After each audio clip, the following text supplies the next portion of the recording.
Ever notice how every fitness program claims it works, and annoyingly, a lot of them actually do? Keto works, lifting works, running works. That random plan your friend swears by?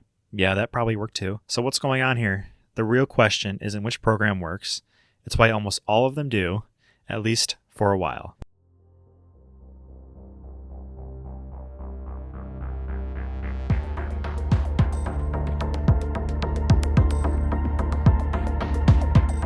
Welcome to the Movement Multiverse. My name is Max and I will be the host for today's episode. The Movement Multiverse is a podcast for movement nerds, curious minds, and anyone who wants to think about movement beyond just the gym. Hosted by Max, each episode is intended to give you a new perspective on movement by exploring movement in all its forms, drawing from science, history, culture, fitness, media, and more. No episode is intended to treat any individual's medical problems, for education and entertainment purposes only.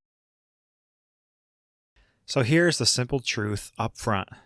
The program you choose is likely successful because of you and not the program itself. So let's start with a couple of background points. Who is buying them, why they choose them, why they work, why they might not work, and how to choose one. So we're 4 months past New Year's Eve when a lot of people created some sort of fitness goal, or they decided they were going to build muscle, lose weight in the next 3 months so that they were ready for summer. And what's most likely to happen is that 80 to 90% of those people failed that plan. A lot of them may have used one of these fitness programs that this podcast is about. So who's actually buying these programs? Most likely it's 60 to 80% beginners, which means these people have never completed a consistent fitness program before, and they're likely looking for two things: muscle size or weight loss. So who do they actually look to when they want to complete these two goals, or one or the other?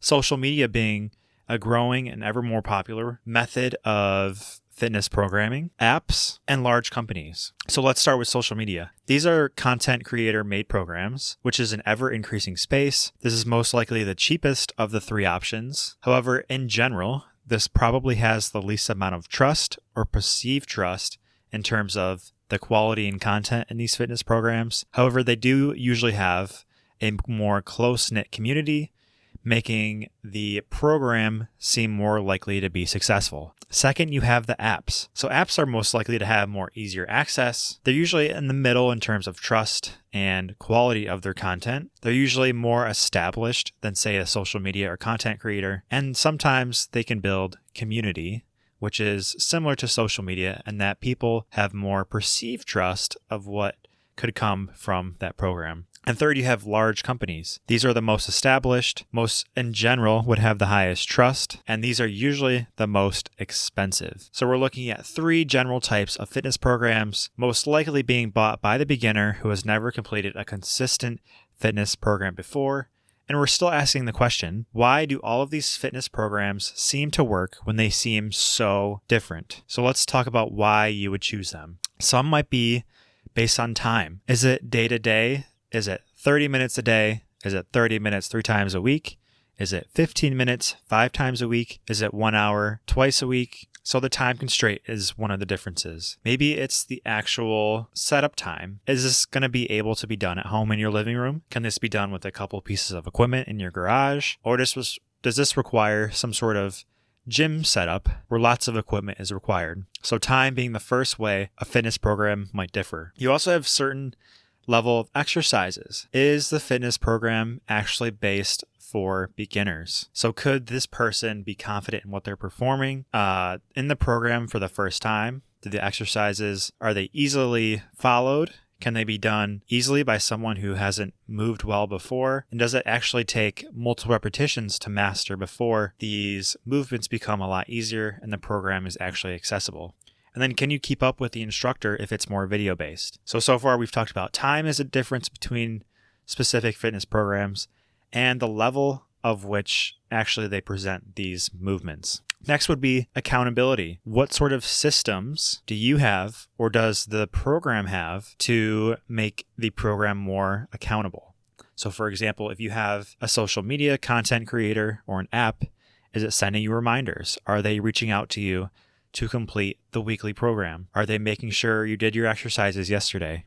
So who is keeping you accountable, and what happens when you're not accountable? That is another difference between specific types of fitness programs or what makes you able to complete them more successfully. The fourth way a specific fitness program might differ is novelty or motivation. So are you successful in this program because it looks new and cool, it's fun, or is it more uncertain, making it more difficult and harder to follow? Is this the best new program that everyone's doing on Facebook or TikTok, making it the one that you must choose, so you have to complete it? Or is it too new that it's so different that it's inaccessible? Are you motivated to improve other aspects of your life, like diet, total activity throughout the day, general exercise? So all of these factors, including the next one, are going to impact if the program you're using or any sort of exercise program is successful. So the last category is social influence. Are you putting blind trust into someone for a random program? Have you read reviews?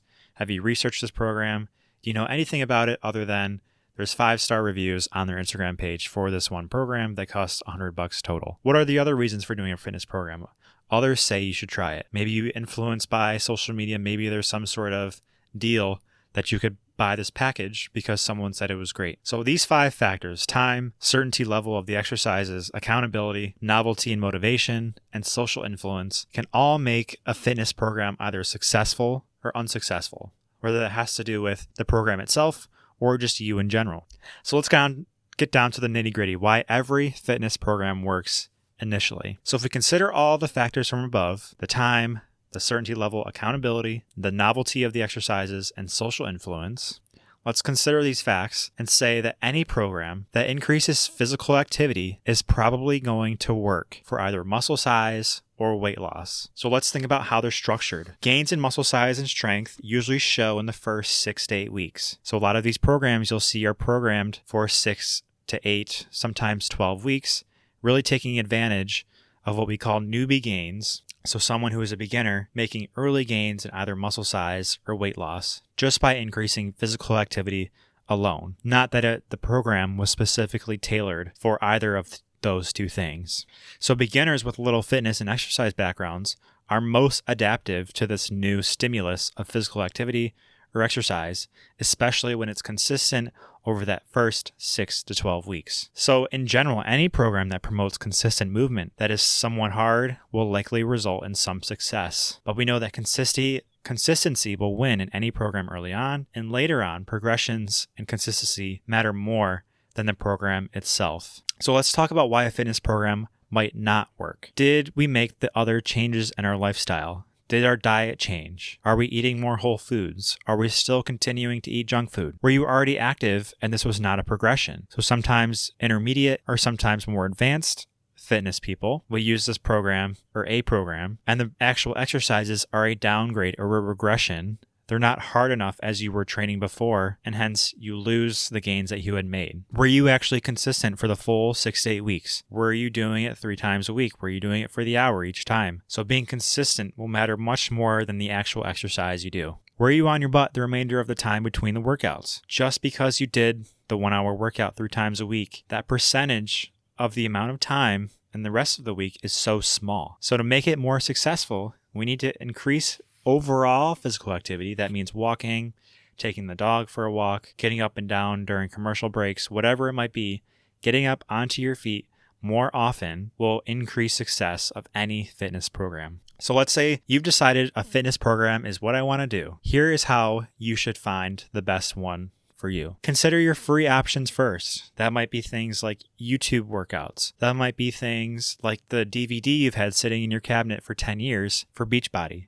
Do the free option first. Why? Consistency usually drops within the first 2 weeks. If you bought an expensive program because it seems like it's the more preferable option for reaching your goals and you stop doing it after 2 weeks, that money you spent isn't worth anything. So try a few weeks free stuff first with something you enjoy, and then if you need something more, consider a more paid option, cheaper first. So let's first consider free. Second, let's consider if it matches our movement preferences. Is it a program that looks fun? Is it enjoyable? Can I access it easily? Do I have the equipment? Is there a space I can actually do this? Do I have a time set up each day? Do I have time blocked off in my calendar? Do I have reminders set? Am I going to have a support system? Who is keeping me accountable? Why did I choose this certain program? So considering free first and considering is the movements in this program actually what I want to do? Third, do a credibility check. Read reviews. Ask someone who's done this what it is about. Ask who is selling it,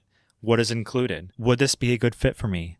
I have no experience. Could you tell me what sort of exercises might be included? What sort of equipment do I need? So checking first and researching. And then last, I would say cost versus coaching. If the accountability factor is something you think would make you more successful, a paid option might be better for you. So it might be something like a personal trainer.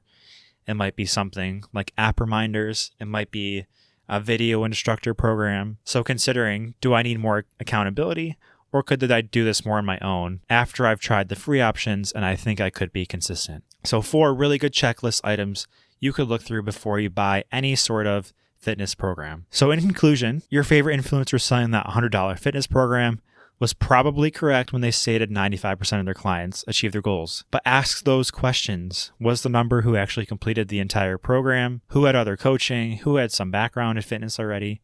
That big number they said, you have to look at the other options first. Don't be blinded by superficial success. Consider all the factors we've talked about so far. So this matters in the context that you should question your why, your motivation to change, the values, the value of the program, and other options before ever considering paying for one of these programs. And just in general, fitness is for everybody and can be achieved when you're consistent, enjoy what you're doing, and you are challenged just enough. When you check off those 3 items, any fitness program is going to work for you. So it doesn't need to come from any specific program. If you do use one, find one you enjoy, do it consistently, and make sure you're challenged. So if you enjoyed this episode, follow common ideas or any value you found, and listen to any of our other episodes to learn more about movement through a fresh lens. See you guys.